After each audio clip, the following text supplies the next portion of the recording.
जय हिंद जय बिहार। देखिए आपको समास में से 4 नंबर का बोर्ड में आता है। बिहार बोर्ड हो कोई बोर्ड, सभी बोर्ड में आते हैं और बिहार बोर्ड के लिए तो 4 नंबर एकदम निश्चित है। तो समास को बहुत पहले भी थोड़ा बहुत दे चुके हैं, लेकिन अब हम बेहतर तरीका से आपको सिखाने का प्रयास कर रहे हैं कि जिसमें किसी तरह समास अगर आपको दिया रहेगा तो उसको पहचान लेंगे कौन समास है और उसका विग्रह कैसे होगा, कितनी आसानी से होगा। तो आइए मेरे साथ साथ देखते रहिए। सबसे पहले समास, संधि और समास दोनों अलग अलग चीज होता है, ठीक है।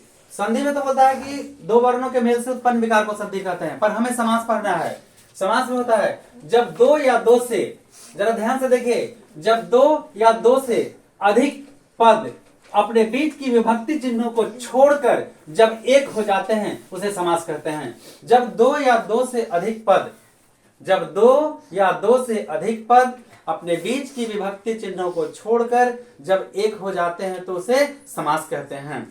अब यहां कुछ समास देखिए, जैसे है रसोई के लिए घर, जरा ध्यान दीजिए, रसोई घर, देखिए रसोई घर, तो बीच में क्या विभक्ति चिन्ह है, के लिए।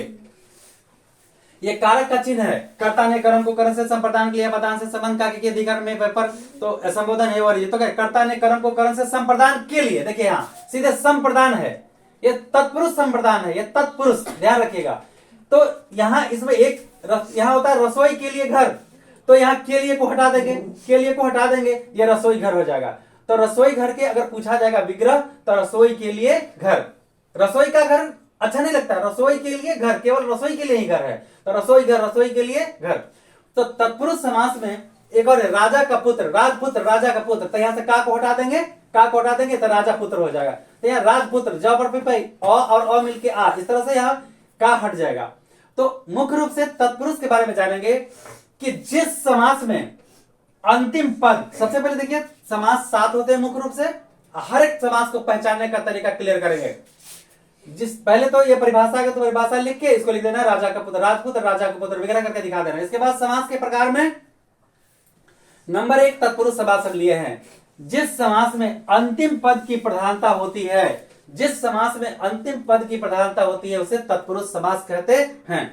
या जिस पद में अंतिम पद की प्रधानता हो, अंतिम या उत्तर, उत्तर बने बाद, अपूर्व बने पहले, जिस समास में अंतिम पद की प्रधानता हो उसे तत्पुरुष समास कहते हैं। फिर से, जिस समास में उत्तर पद या अंतिम पद की प्रधानता हो उसे तत्पुरुष समास कहते हैं। समझ में आया?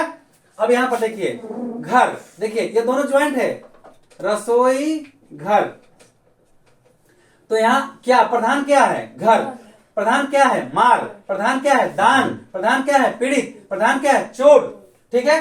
तो यहां पर रसोई घर, तो रसोई प्रधान नहीं, प्रधान यहां पर मेरा घर हो रहा है, कहता अंतिम पद प्रधान हो तो अंतिम पद मेरा घर प्रधान है। तो यहां पर रसोई घर का हम जब विग्रह करेंगे तो रसोई के लिए घर, ये तत्पुरुष है। चिड़ी मार, चिड़िया को मारने वाला, मारने वाला है किसको, चिड़िया को, आदमी को, जानवर को, तो मारने वाला है, चाहे किसी को भी मारने वाला, तो इंपॉर्टेंट मारने वाला है, इंपॉर्टेंट घर है यहाँ। अन्नदान, अन्न का दान, तो यहाँ एक चीज आप सबसे ज्यादा इंपॉर्टेंट देखेंगे, के, को, का, से, के लिए, का, को, का, में, से, ये सब ये चिन्ह है, ये सब कारक का चिन्ह है।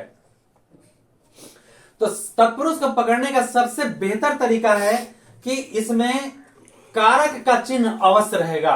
99 नहीं, 99 तो नहीं कर सकते, लेकिन 95% आपको तत्पुरुष समास में कारक का चिन्ह अवश्य मिलेगा। जिसे विग्रह करने में सावधानी रखिएगा तो आप जल्दी से पकड़ लीजिएगा कि यह तत्पुरुष है। तो आपको आता है, आपको पूछेगा रसोई घर सविग्रह समास बताएं, रसोई घर सविग्रह समास बताएं, तो रसोई के लिए घर, रसोई के लिए घर, ये तो हम जान गए कि कारक का चिन्ह है, तो कारक के चिन्ह रहने से तत्पुरुष होता है। तो चलिए तत्पुरुष दो बातें आप जान गए कि ये तत्पुरुष है, लेकिन कौन तत्पुरुष है, तत्पुरुष में भी विभाग होता है। तो देखिए, कर्ता ने कर्म को कर्म से संप्रदान के लिए, ये संप्रदान तत्पुरुष है, या तत्पुरुष संप्रदान इसको कहते हैं, इसको हम तत्पुरुष संप्रदान कहते हैं, तत्पुरुष संप्रदान कहते हैं, ध्यान रखिएगा। को, तो कर्ता ने कर्म को, तो इसको बोले कर्म संप्रदान कहते हैं, इसको कर्म तत्पुरुष कहेंगे, इसको कर्म तत्पुरुष कहेंगे। ध्यान से देखिए और समझ में आपको आ जाएगा। अन्नदान, अन्न का दान, तो का, कर्ता ने कर्म को कर्म से संप्रदान के लिए, अपदान से संबंध का के की, ये संबंध तत्पुरुष है। आपको समझ में आ रहा है? अरे सबको समझ में? आगे देखिए, यह है अकाल पीड़ित, बोलेगा अकाल पीड़ित का सविग्रह समास बताएं, तो यहां पर होता है अकाल से पीड़ित, अकाल का प्रीत तो नहीं ना बोलेंगे, उच्चारण करके देखिए, अकाल से प्रीत, किस चीज से प्रीत हुआ है? अकाल से प्रीत हुआ है, तो यहाँ से है, तो कर्ता ने कर्म को करण से, अलग तो नहीं ना हो रहा है, अलग होता तो यहाँ पे कर्ता ने कर्म को करण से, ते करण, ये भी तत्पुरुष ना बुझाए तो तत्पुरुष करण तत्पुरुष कर देंगे। आपादान में अलग जब किसी चीज से होगा तब उसको हम क्या बोलते हैं? पंचमी में चले जाएंगे। काम चोर, काम से चोर, देखिए तत्पुरुष। आराम कुर्सी, आराम के लिए कुर्सी, कर्ता ने कर्म को करण से, संप्रदान के लिए चतुर्थी हो गया, संप्रदान तत्पुरुषी है। कृतिमान, कृति का मान, गगन चुंबी, गगन को चूमने वाला, गंगा जल, गंगा का जल, दान वीर, दान में वीर, धर्म भीरु, धर्म से भीरु। तो इस तरह से तत्पुरुष समास को पहचानने का कि जिस समास का उत्तर पद प्रधान हो यानी बाद वाला प्रधान हो, और एक चीज ये तो परिभाषा हुआ, जिसका उत्तर पद प्रधान हो यानी अंतिम पद प्रधान हो से तत्पुरुष समास कहते हैं। जिस समास में उत्तर पद या अंतिम पद प्रधान हो से तत्पुरुष समास कहते हैं। पहचानेंगे कैसे? तो हमने आपको बताया, देखिए सभी में चिन्ह है कारक का, इसे हम पहचान लेंगे कि ये सब तत्पुरुष है। अब हमें लगता है अच्छा से आ गया होगा। चलिए देखिए, अभी तत्पुरुष का ही है। राजकन्या इंपॉर्टेंट है, राजा का कन्या, राजा का कन्या मतलब राजा कन्या मतलब पुत्री होता है। जलमग्न, जल में मग्न, देखिए सभी में ये कारक का चिन्ह है। देव कन्या, देव का कन्या। धर्मशाला, धर्म के लिए शाला, देखिए यह संबंध है। न्यायालय, न्यायालय के लिए आलय, न्याय के लिए आलय। नेत्रहीन, नेत्र से हीन। नराधम, नरों में अधम। नरोत्तम, नरों में उत्तम, जैसे राम। नहीं वो तो क्या बोलते हैं, उनको बोलते हैं पुरुषोत्तम बोलते हैं। पुरुषोत्तम, पुरुषों में उत्तम, वो भी पुरुषोत्तम भी तत्पुरुष समास होगा। पाकिट मार, पाकिट को मारने वाला। भाग्योदय, भाग्य का उदय। शरदिंदु, शरद ऋतु का इंद्र। लोकप्रिय, लोक में प्रिय। रोगग्रस्त, रोग से ग्रस्त। सेना नायक, सेना का नायक। सभापति, सभा का पति। पैतृक, पूर्वजों से जो प्राप्त होता है उसको, तो फिर यह संबंध आ गया, मतलब क्या बोलता है, कारक का चिन्ह आ गया। विष पाए, विष को पीने वाला। तो इसमें जितना इंपॉर्टेंट है आपके पूरे किताब में से छान के दे रहे हैं आपको।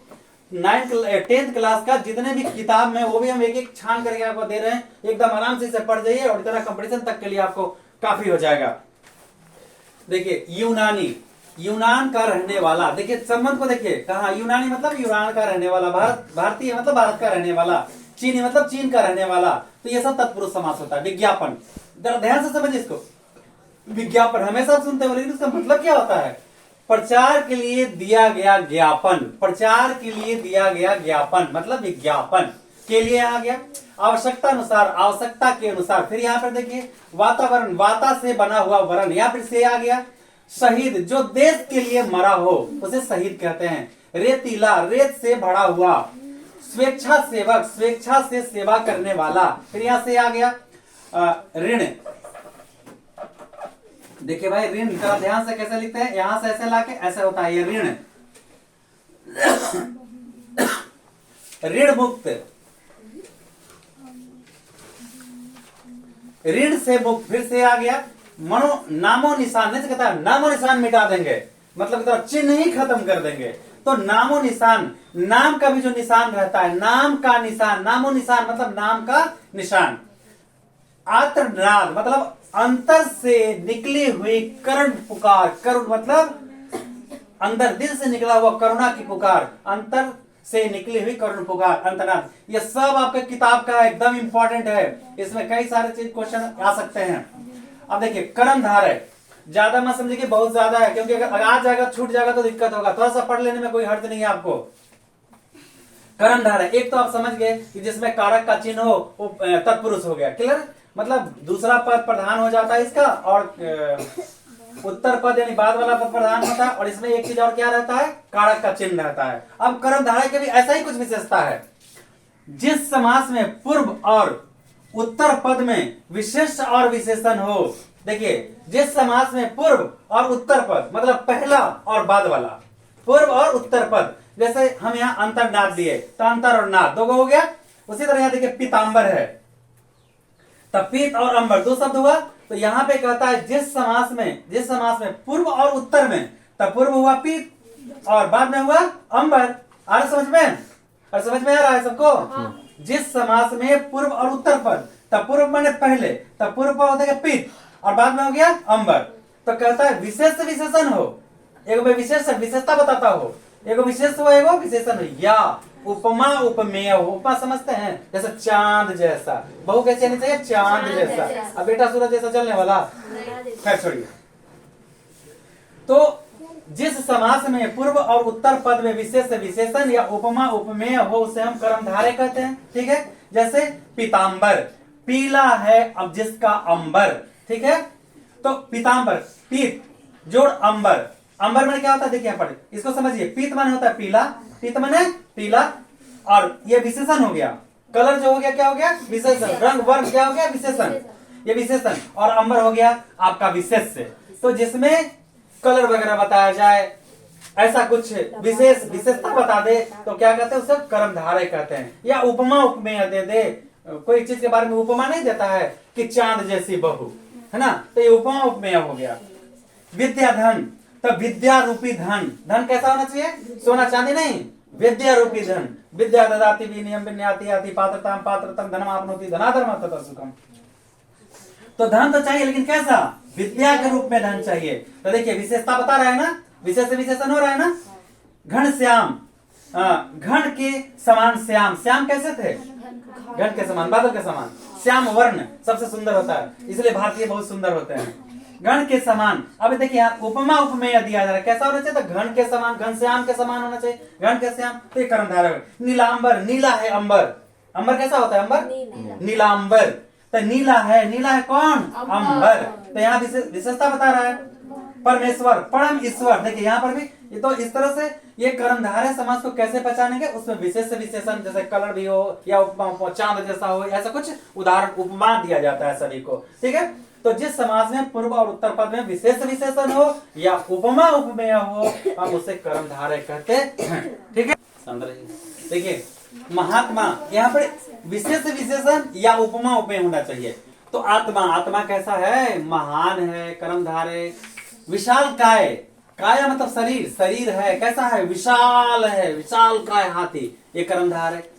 नयन, नयन कैसा है कमल के समान, उपमा दिया जा रहा है कमल के समान नयन, हिरणी के समान नयन, उसका नयन कैसा है हिरण के जैसा नयन। तो देखिए विशेषता क्या कह रहा है हिरण, तो यहाँ कह रहा है कमल के समान नयन, नयन कैसा है तो कमल के समान, ये उपमा दे रहा है कर्मधारय। महान है जो देव, देव देव कैसा देव, तो महान है जो देव, तो महादेव, ये देखिए कर्मधारय। प्राण प्रिय, आप बोलते मेरे प्राण प्रिय, अरे भैया जो प्रिय हैं किसके, प्राण के समान जो प्रिय हैं, ये विशेषता बता रहा है। अर्ध विक्षिप्त, देखिए आपकी किताब का है अर्ध विक्षिप्त, किसमें है दही वाली में नहीं, किसमें है जी मंगू वाला में है अर्ध विक्षिप्त। तो समान किसके समान, अर्ध पागल के समान, समानता बता रहा है कि तुलना कर रहा है प्रतिदिन हर एक दिन। इसके बाद महारानी, रानी, महान है जो, किस रानी की बात कर रहा है, जो रानी, रानी तो बहुत होता है, सब राजा की रानी है, हर एक राजा की रानी है, लेकिन उस रानी की बात कर रहे हैं जो महान है तो उसको महारानी कहते हैं। आचारों से कैसे, कैसा उसका आचार है, तो बुरा व्यवहार है, बुरा आचार है, बुरा विचार है, तो इसको हम दुराचार कहते हैं। नखधर, धारण करने वाला, किस चीज को धारण करने वाला, नख को। अब यहाँ सोचेंगे आप कि यहाँ पर ये है तत्पुरुष, बिल्कुल नहीं, कह रहा है नख, नख धारण करने वाले के समान। जैसे नखधर, नाखून धारण करने वाला कौन थे, नरसिम्हा थे, नख धारण करने वाले नख, और मतलब अभी तो नख बोला है, तो उनका तो नख और नाक मतलब क्या बोलते हैं, नरसिम्हा बोलते हैं, तो नर और सिंह का मिला जुला रूप। तो यहाँ कहता है नखधर, नाखून को धारण करने वाला, तो यहाँ पर विशेषता बता रहा है, आदमी तो चाहिए लेकिन कैसा, लेकिन नाखून धारण किए हुए है, तो विशेषता बता रहा है इसका। हंसमुख, कैसा भाई हंसमुख भाई, मुख तो है कैसा लेकिन हंसता हुआ, जलता हुआ नहीं। आप लोग भी जल्दी से हंसमुख हो जाइए, ठीक है। अब देखिए लाल मिर्च, मिर्च तो है कैसा, लाल मिर्च है, ठीक है ना। नरसिंह, नर रूपी सिंह, नर तो है लेकिन कैसा, सिंह के रूप में है, नर सिंह के रूप में नरसिंह अवतार लिया तो कौन, भगवान विष्णु। चलिए देखिए द्विगु समास, द्विगु समास जिस कर्मधारय का पूर्व पद संख्यावाची हो। देखिए एकदम बहुत आसान है, जिस कर्मधारय समास का यानी जिस समास का पूर्व पद संख्यावाची हो उसे हम द्विगु समास कहते हैं, उसे हम द्विगु समास कहते हैं। ध्यान दीजिएगा, जिस समास का पूर्व पद संख्या हो उसे हम द्विगु समास कहते हैं। एकदम याद कर लीजिए, द्विगु मतलब संख्या जैसे ही बता दे, पहला शुरू वाला अंक अगर संख्या हो तो एकदम द्विगु समास। ये बहुत बार बोर्ड परीक्षा में आ चुका है। देखिए अब बार बार रामायण में चर्चा है पंचवटी, तो पंचवटी का मतलब 5 वटों का समाहार। आप बोलेंगे कि यहाँ पर भी का है, तो इसको बोलेंगे तत्पुरुष। बिल्कुल नहीं, हर का अलग अलग पहचान है। हमने बोला था कि 95%, तो 95% में हम इसे नहीं गिनती कर पाएंगे। ये देखिए आगे संख्या है, कुछ विशेषता है, 5, पंचवटी, पंचवटी, तो यह संख्या कितना है, पंच मतलब 5, 5 वटों का समाहार। यह हो गया आपका द्विगु समास। देखिए अष्ट, अष्टध्यायी, तो अष्ट माने 8, 8 अध्यायों का समाहार। अष्ट सिद्धि, बजरंगबली अष्ट सिद्धि नवनिधि के दाता, तो अष्ट माने 8, बजरंगबली 8 सिद्धियां किए हुए हैं, 8 सिद्धियों का समाहार है उनके पास। चौराहा, देखिए 4, तो 4 राहों का समाहार। ठीक है, अगर इस संस्कृत में आएगा तो चतुर्था नाम पथा नाम समाहार होगा। त्रिभुवन, त्रिभुवन 3 भुवनों का समाहार। त्रि देखिए संख्या है, तो जिस समास में संख्या पता चले, पहला अंक संख्या हो, तो आपको द्विगु समास होगा। जिस समास में पहला अंक अगर संख्या हो तो द्विगु समास होगा। त्रिभुवन 3 भुवनों का समाहार। जब संस्कृत में पूछेगा तो त्रयाणाम भुवना नाम समाहार, जैसे कवियों में तो कवि नाम या कविशु 2 होता है ना, तो उसी तरह से संस्कृत में जब जाएंगे तो त्रयाणाम भुवना नाम समाहार। त्रिकाल 3 कालों का समाहार, त्रयाणाम काला नाम समाहार। त्रिभुज 3 भुजाओं का समाहार, इसका हिंदी में विग्रह होगा 3 भुजाओं का समाहार। इसी को संस्कृत में जाएंगे तो त्रयाणाम भुजानाम समाहार, तो अब संस्कृत में भी बताएंगे, चिंता नहीं करने का। देखिए यहाँ त्रि, यहाँ 2, 2 माने आप समझते हैं, 2 पति पत्नी 2, सब कोई समझता है। हम 2 हमारे 2 नहीं, लेकिन हम 2 हमारे 1, चाहे लड़का हो चाहे लड़की। दोपहर 2 पहरों का समाहार। दोपहर मतलब समय। नव, नव, नव नव संख्या है, 9 ग्रह, तो 9 ग्रहों का समाहार। नवानाम ग्रहानाम समाहार। पंचमुख, देखिए पंच है, पंचमुख 5 मुखों का समाहार। षडकोण, षड माने 6 कोणों का समाहार। 5 1, 5 1, 5 1, 5 1, देखिए 2 है, 5 और 1। आप इसे बोलेंगे 5 1 जो है वो संख्या है, तो यहाँ 5 भी संख्या और 1, तो इसको एक और भी समास होता है, जैसे लोटा डोरी, लोटा और डोरी, तो ये द्वंद्व समास में नहीं जाएगा, क्योंकि यहाँ पहले क्या कहा, संख्या 6, संख्या 6, ये बात बुझे के परिचय। ठीक है, 5 1, तो 5 और 1 संख्या है। 4 पाई, कितने पाई, 4 पाई, 4 पाई मतलब 4 पाई। खटिया, बुझे कि नहीं बुझे, खटिया देखे कि नहीं। अच्छा देखें 4 पाई, तो कौन समास है आपका, द्विगु समास। दूध छति, दूध छति, दू माने दू, टू, तो दूध छति मतलब 2 छतों का समाहार। दोनों छत क्या मिला, अरे हमारा चाचा के छत मिलल बा, बुझलो, तो दीवार क्या रखा रहा। तो द्विछति मतलब समझ गया ना, दोनों मिला हुआ रहता है, दीवार करा गया। कवित्रयी, देखिए त्रयी है, कवित्रयी, त्र माने 3, त्र माने 3, तो 3 कवियों का जो समूह है उसको कवित्रयी। और कवित्री अलग होता है, देखिए क व य त्री, वो अलग होता है। कवित्री मतलब लेखिका, कवित्री मतलब जो महिला कवि रहती है उसको क्या कहते हैं, कवित्री, यानी कवि का स्त्रीलिंग, तो अलग है। यहाँ लिखा है कवित्रयी, 3 कवियों का समूह को कवित्री, तो संख्या आ गया। तो जहां पे संख्या, देखिए ये अंदर में जाके संख्या है, त्रयी कवि नहीं लिख सकता, लेकिन यहाँ अंदर में क्या आ गया, संख्या आ गया।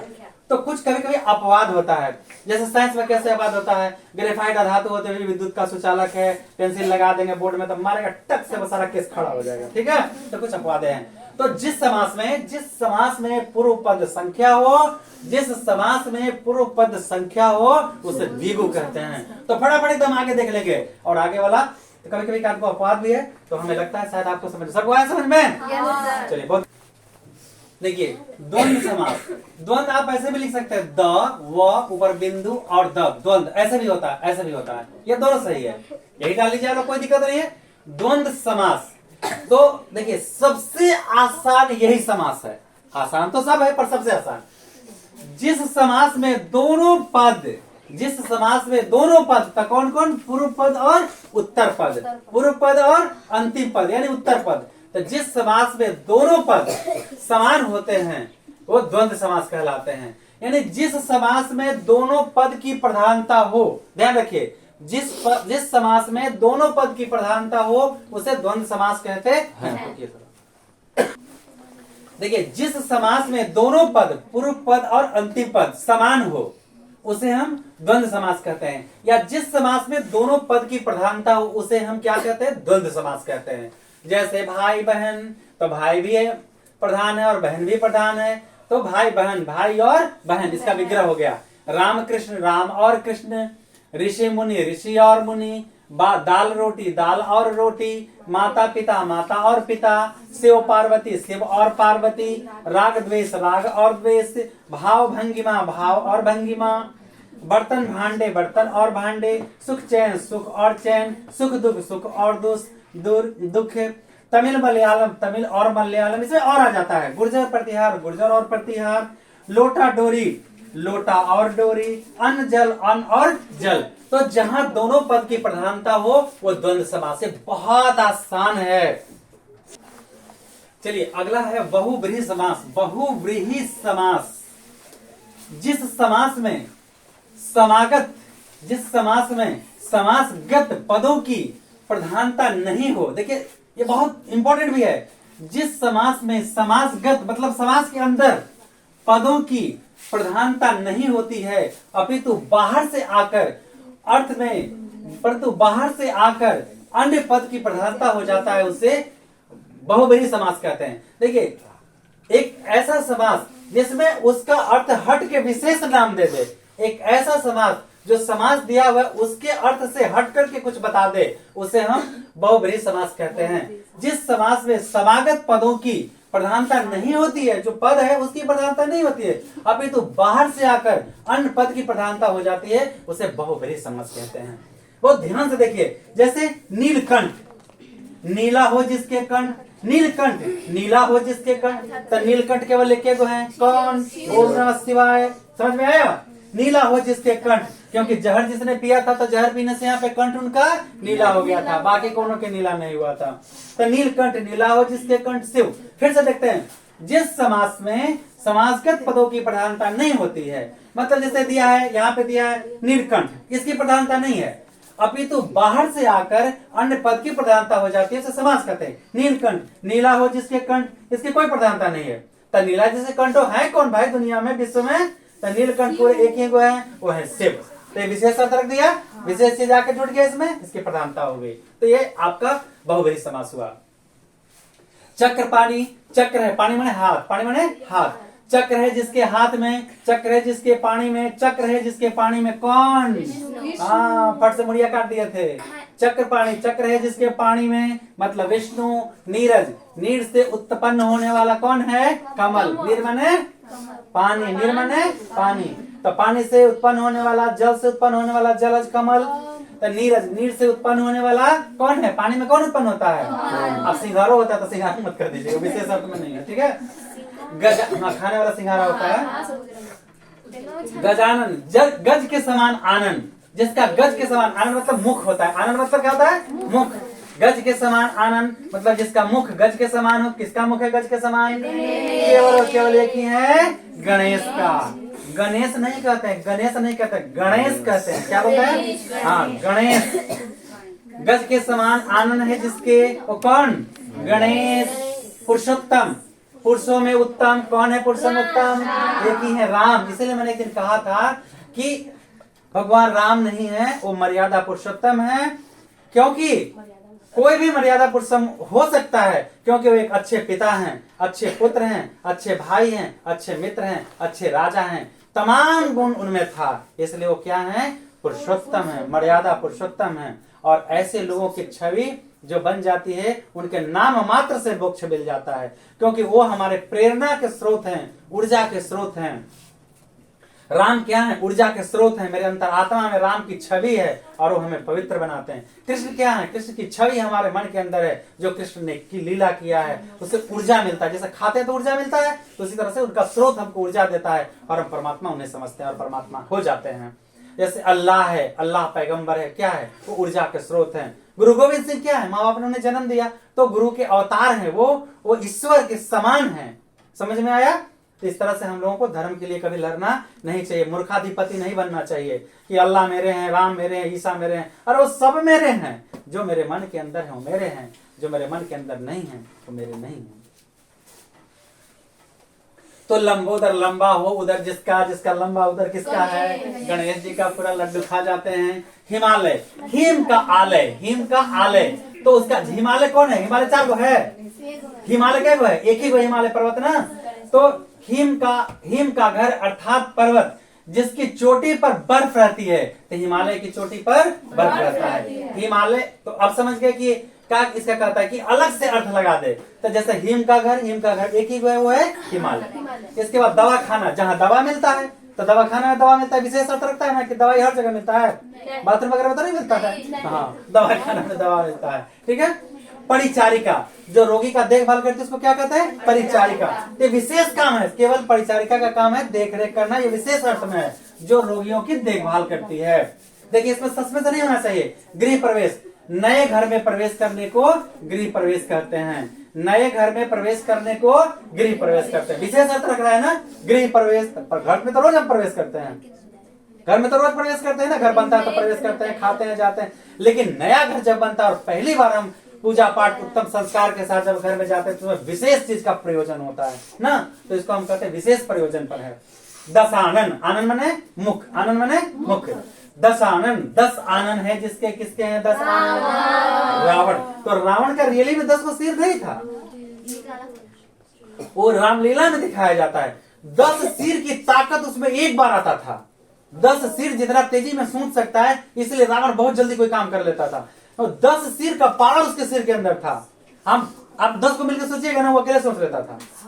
अब एक बार रावण कहा अपने मतलब ज्योतिष से कहा कि ज्योतिषाचार्य देखिए रावण के मृत्यु का योग कब बन रहा है। तो ज्योतिषाचार्य कहा कि नहीं महाराज, ऐसा योग नहीं बन रहा था, मैं तेरी मृत्यु का योग बना देता हूँ। वो दिमाग सेट कर दिया था कि उसकी मृत्यु का योग बना रहा था।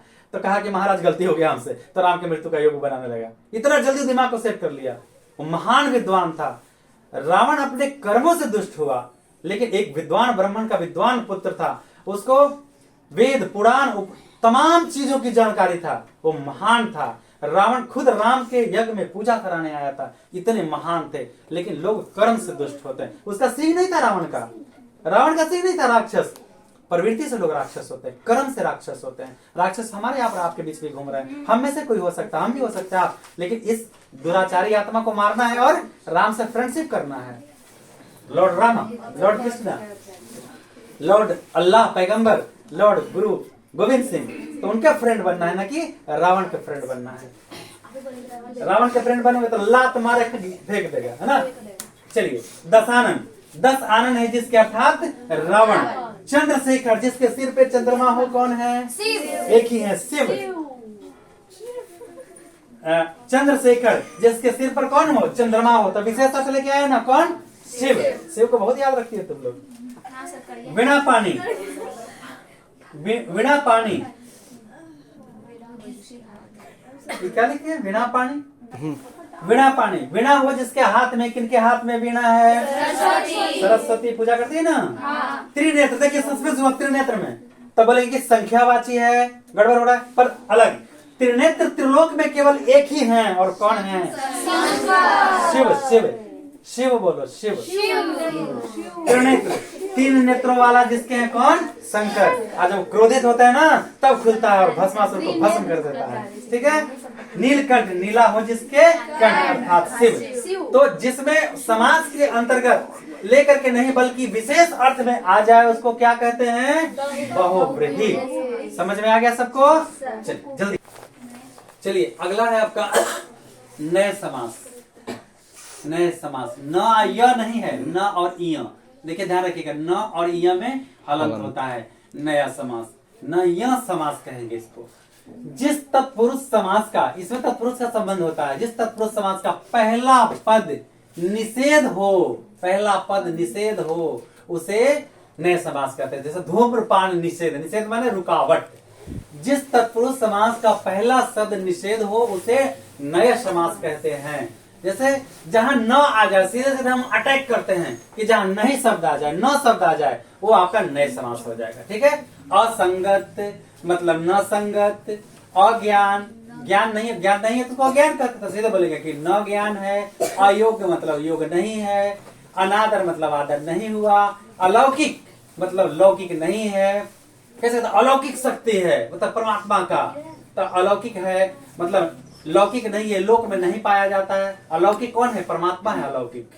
अनेक मतलब न एक, अद्वितीय मतलब दूसरा कोई नहीं, न द्वितीय दूसरा कोई नहीं, अनादि न आदि है, अनहोनी न होनी, अच्छा होनी नहीं, अनहोनी होने की संभावना है मतलब न होनी होगा, असंभव मतलब संभव नहीं है, न आ गया, अपर्याप्त न पर्याप्त मतलब जहां न आ गया, निश्चिंत न चिंता, निश्चिंत न चिंता, चिंता नहीं है, निश्चिंत होके सो गया मतलब जिसका कोई चिंता ना हो। एहसान फरामोश, एहसान को ना मानने वाला, आजकल सब कहते हैं एहसान फरामोश कहीं का। तो देखिए भैया एहसान फरामोश मत बनिएगा। कभी किसी ने अगर एक पल भी आपको मदद किया है तो सबसे दिल में बनाए रखिए, उससे ज्यादा ऋण वापस करिए, ठीक है। एहसान फरामोश, आजकल के लोग ज्यादा एहसान फरामोश होते हैं, चापलूस होते हैं, मक्खन लगाते हैं। आप ऐसा मत बनिएगा, पढ़िएगा तो चापलूस न बनिएगा। एहसान को न मानने वाला, नास्तिक जो धर्म को नहीं मानता है, जो धर्म को नहीं मानता उसको नास्तिक, मानता है उसको क्या बोलते हैं? आस्तिक। तो नास्तिक जो धर्म को नहीं मानता है, ना समझ कहीं का मतलब जिसके अंदर समझ नहीं हो, असहायक मतलब जिसका कोई सहायक नहीं हो। अब देखिए भैया अनाथ, इस पर तो बहुत हमको थोड़ा दर्द होता है। अनाथ जिसका कोई नाथ ना हो।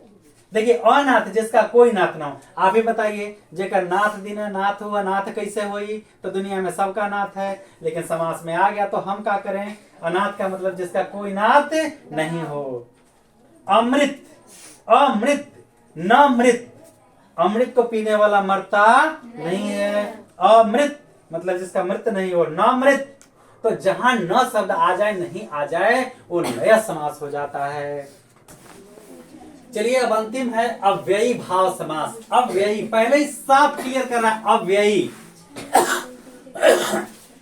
जिस समास में पूर्व पद यानी पहला पद अव्यय हो उसे अव्ययी भाव समास कहते हैं। पहला पद अव्यय होना चाहिए तब, जैसे यथा, गांव, आवश्यकता, अकारण। तो जब पहला पद है अन, आज, ये देखिए यथा, यथा, तो ये सब पहला पद अव्यय है। तो पहला पद जब अव्यय हो जाए तो अव्ययी भाव समास हो जाता है। जैसे यथाशक्ति, तो यह कहता है जिस समास में पूर्व पद अव्यय हो वो अव्ययी भाव समास होता है। यथाशक्ति, शक्ति के अनुसार। यथाशक्ति मतलब शक्ति तो है, शक्ति तो है, लेकिन कितना? जितना सामर्थ्य हो, जितना संभव हो सके। तो शक्ति के अनुसार। गांव, गांव मतलब हर एक गांव में जाना है। आवश्यकता अनुसार, देखिए आवश्यकता ये अव्यय है। अनुसार किसके अनुसार? तो आवश्यकता के अनुसार। ये हो गया आवश्यकता के अनुसार। अकारण बिना कारण के, विग्रह हो गया। अनजाने तो बिना जाने। आजन्म मतलब जन्म से मृत्यु तक। आजन्म मतलब जन्म से मृत्यु तक। मृत्यु तक कब से? तो जन्म से कि बीच से कि आधा से? तो नहीं, आजन्म। आ अव्यय हो गया। आजन्म जन्म से मृत्यु तक। यथा संभव संभावना के अनुसार। यथा शक्ति शक्ति के अनुसार। दुर्भाग्य बुरा भाग्य यानी खराब भाग्य। प्रत्येक एक एक, हर एक को मतलब प्रत्येक को मिठाई देंगे, हर एक को देंगे नहीं मतलब बता रहे हैं। प्रत्येक एक एक को, हर एक को। आज्ञा अनुसार, अनुसार किसके? तो जैसा आज्ञा होगा, आज्ञा के अनुसार। बेमतलब यानी बिना मतलब के। कभी कभी एक आध बार, ऐसे कभी कभी तुम लोग को डांटते हैं तो एक आध बार। सब परिवार, परिवार के साथ निमंत्रण है आपको। सब परिवार, अपना ही बनाइएगा मत, हमारा ही खाइएगा मत, नहीं अभी जैसा तो साथ है। सब परिवार, परिवार के साथ। पेट भर, भर पेट, प्रतिदिन, हर दिन, रातों रात, रात ही रात। ठीक है। तो जिसका प्रथम पद अव्यय हो वो क्या कहलाता है? अव्ययी भाव। तो इस तरह से आपका ये पूरा समाप्त हुआ, समाप्त कर दिए। और इसको अच्छा से पढ़ लीजिएगा। बोर्ड में इससे तो अधिक नहीं आना चाहिए, मेरा एक प्रयास है। और बहुत सारी शुभकामनाओं के साथ जय हिंद, जय बिहार।